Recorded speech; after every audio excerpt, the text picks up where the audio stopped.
o kararı aldık. Burası 25 metre geniş.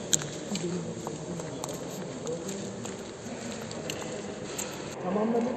Onunla ilgili de altyapı ve diğer gerekli ihtiyaçları tamamlıyoruz. İnşallah sadece bu fabrikamız için değil, sahanın tamamı için bir endüstri alanı ihtiyaçlarının tamamını burada bitirmiş olacağız.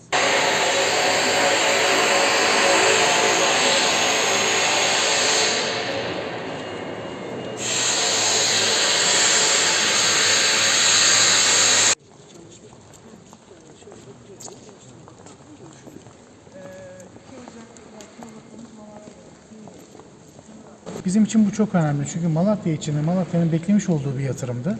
Sayın Vekilimizin de destekleriyle yatırımı inşallah bitme aşamasına kadar getirdik.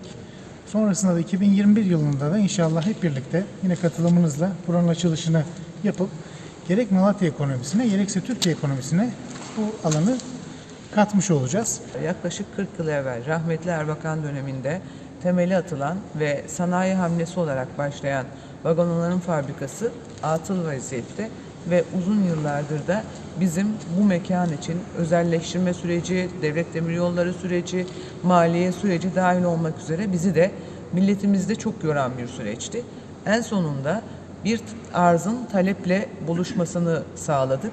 Bizim bu bölgenin bir sanayi alanı haline gelmesini talep ediyorduk ve Kızılay'ımızdan lojistik merkez yapsınlar arzusuyla bu bölgenin sanayileşmesini buluşturup, örtüştürüp hem vagon onarım fabrikasının atıl halde olmasından kurtulup hem de üretim tesisi haline gelmesine vesile olduk. Ben bu vesileyle emeği geçen bütün arkadaşlarıma canı gönülden teşekkürlerimi iletiyorum ve Kızılay Başkanım başta olmak üzere yerelde emek sarf eden kardeşlerime teşekkürlerimi sunuyorum.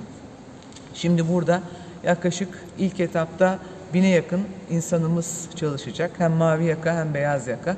Yaklaşık 37.500 metrekare kapalı alan içerisinde hem konteynerlarımız hem de prefabrik yapılar, Kızılay'ın ihtiyacı olan, Allah vermesin afetlerde nasıl Malatya'da deprem olduğunda biz konteynerları kurmak için dışarılardan ürünler getirdiysek bu ürünler Malatya'da üretilecek.